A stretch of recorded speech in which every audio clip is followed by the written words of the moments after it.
Hello students, welcome back to our YouTube SEMT channel.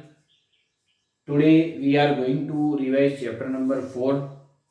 Chapter number 4 is about the reproductive health.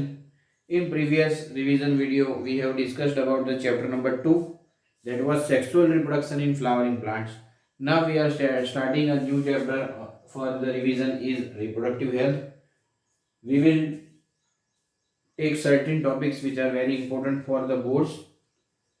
Talking about the first one, the name of the chapter is reproductive health. Normally, we can say a person who is reproductively healthy must have the functionally reproductive organs, right? Means proper functioning of the reproductive organs can be referred as reproductive health. But according to WHO, World Health Organization has said that a person who is well-being in total all the aspects like social, physical, behavioral and emotional, they can be said as reproductively healthy person. Our India has initiated the first reproductive health and family planning program in 1951. In 1951 it was initiated, that was reproductive health and family planning program, right? This was initiated. After that this program was changed. Okay, this program was changed and child healthcare was also included. Now there were many problems related, there are still many problems, not where, there were still many problems and there are still many problems in the reproductively health section, right? So let's say what are the basic problems. First problem is the population explosion. The population is increasing at a large number, so first program should be launched to control the population. First one is population explosion. Second, we can say that people are not aware about the sexually transmitted diseases. Lack of awareness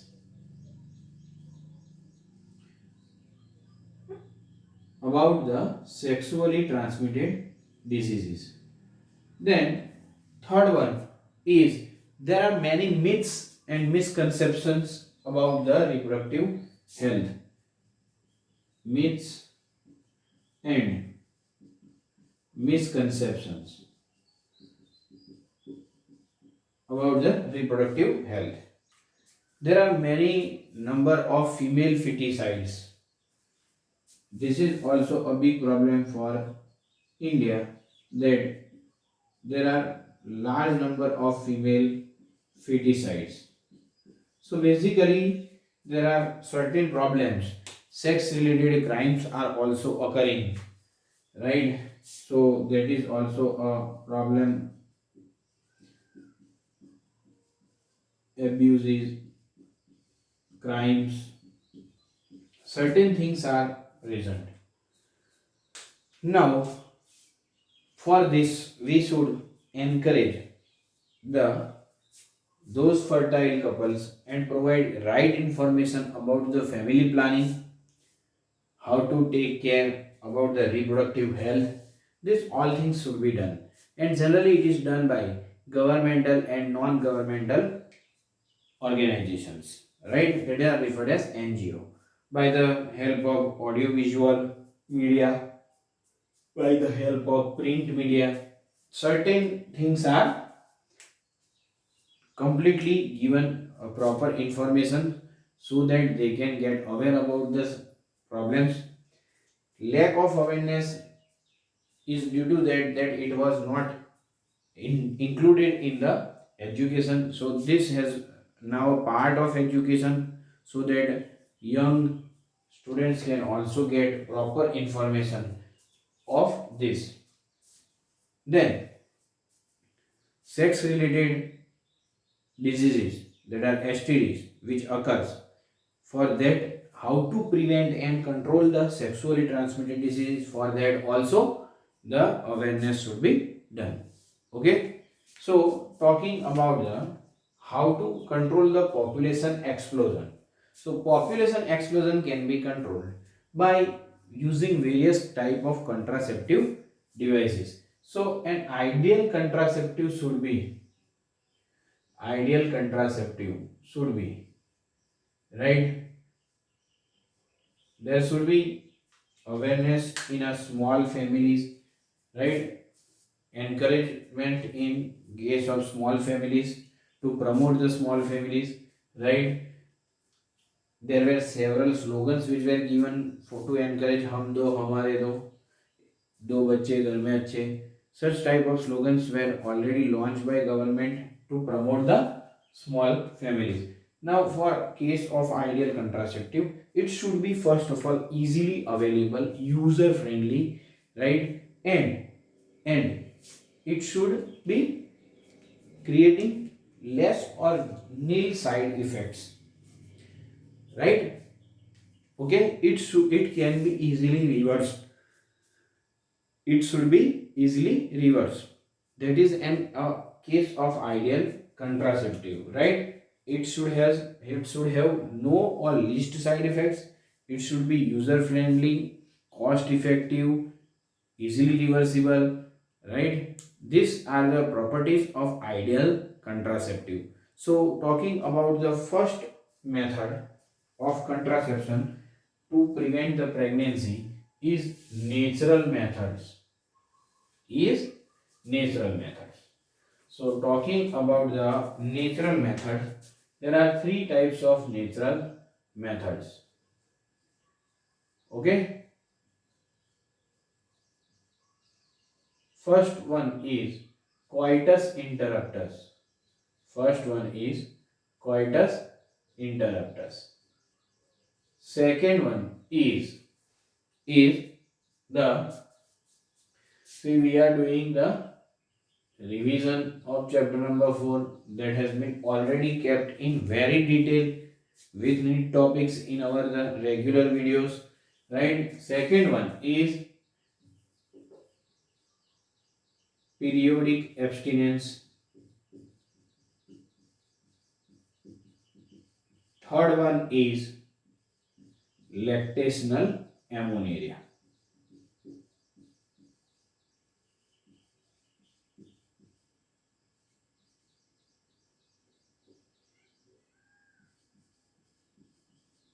Right. So in first one, let's say coitus interruptus. During the sexual intercourse or during the coitus, penis is withdrawn from the vagina at the time of ejaculation, right. So that sperm does not get released into the vagina, right. So sperm is not ejaculated into the vagina because the coitus has been interrupted and penis is withdrawn from the vagina at the time of ejaculation of the semen. So that is a first method. Second one is periodic abstinence, right. So the week before the menstrual phase, that is ovulation phase, and week after the ovulation phase, 14th day is the fertile period. So let's say from 10 to 16th of the menstrual days, menstrual cycle days, is the most fertile period where fertilization can occur, as ova will be released from the ovary and it will be taken up into the fallopian tube. So in this time, one must abstain to coitus, right. So there should be no coitus between the 10 to 16th day of the menstrual cycle to prevent the fertilization. Third one is lactational amenorrhea. Now in case of lactational amenorrhea, during the intense lactation, there is the absence of menstrual cycle, right. During the intense lactation, there is absence of menstrual cycle and the chances of conceiving is almost nil. So these are the natural method. Second one is barrier method, right? Barrier method uses physical barrier method. In case of physical method, barrier method, over here there is a use of condoms, right, which are available for both males and females. Generally,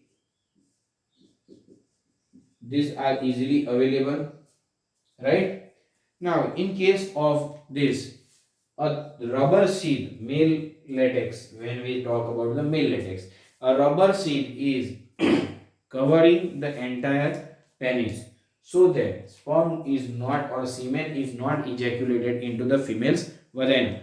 The main benefit of this male latex is it prevents it from sexually transmitted infections. That is the most important thing, right? It prevents from sexually transmitted infection. With it, it also protects from the pregnancy. So this is very important one. Second one, female are also available that are fixed into the vagina, right? Next one is diaphragm. Diaphragm are caps. They are wall caps, venule caps, cervical caps, which are covering the cervix of the female uterus, so that sperm does not goes or are not able to move into the uterus. So diaphragms are also a thin part, cap-like structure of rubber which is fixed in the vagina to cover the cervix. It is kept in the near to the cervix, so it covers the cervix, and so the sperm cannot move further. So this is a type of barrier method. Next one is spermicidal jellies, creams or foams which inhibit the O2 uptake, right?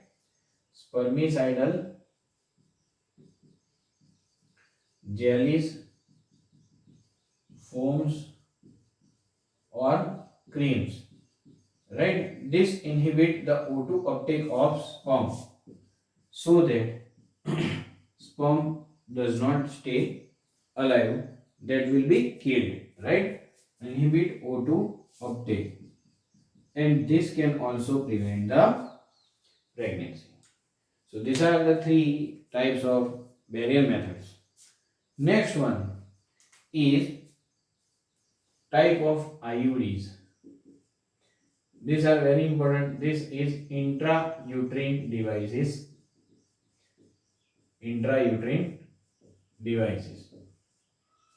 Intrauterine devices are inserted into the female's uterus by professional doctors or nurses, right? So this requires a professional expertise of doctor and nurses, and this intrauterine devices are generally shaped like this, right? So this part is kept in the uterus so that it gives the contraceptive effect. Now, how it works? Let's see. IUDs are of three types. First generation IUDs were non-medicated, right? Non-medicated example is Lipiss loop, right? Second one was copper releasing IUDs. Next one was copper releasing IUDs. In that it comes CUT, Cu7 like this, right? That is copper T. So this copper has a positive effect which reduces the sperm motility and fertilizing capacity of the sperm. Remember this is very important, right? It reduces the sperm motility and the fertilizing capacity of the sperm so that sperm cannot fertilize the ovum. Third one is hormone releasing IUDs. In that we can take example progestat or progestat, right?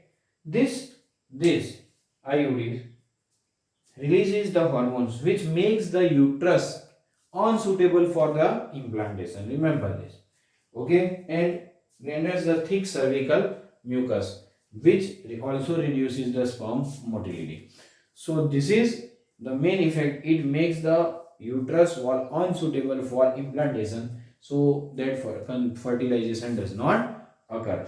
Right after that, it comes the pills or implants. Right, implants are combination are certain injectable things which contains the right combination of progesterone and estrogen or alone progesterone, right? It is inserted under the skin which releases the hormones, right? And which functions like this, it makes the uterus unsuitable for fertilization, right? So we saw for next one was implants, right? Talking about the pills, certain oral pills and implants are having combination of alone progesterone or or progesterone and estrogen, right? Okay.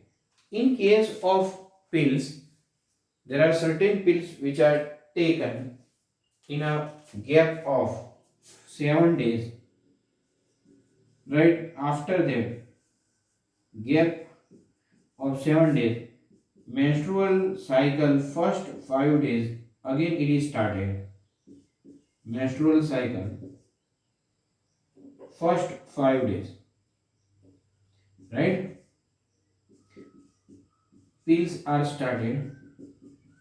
Pills are taken for 21 consecutive days, right? For 21 consecutive days.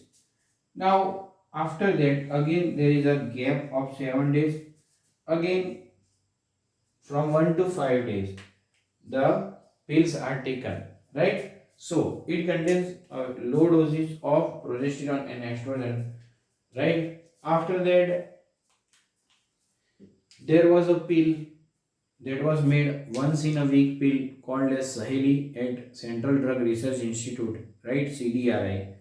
This they developed a non-steroidal combination called as Saheli that was once in a week pill that was not having more side effects and high contraceptive value. So this was all about the today's revision topic. Thank you.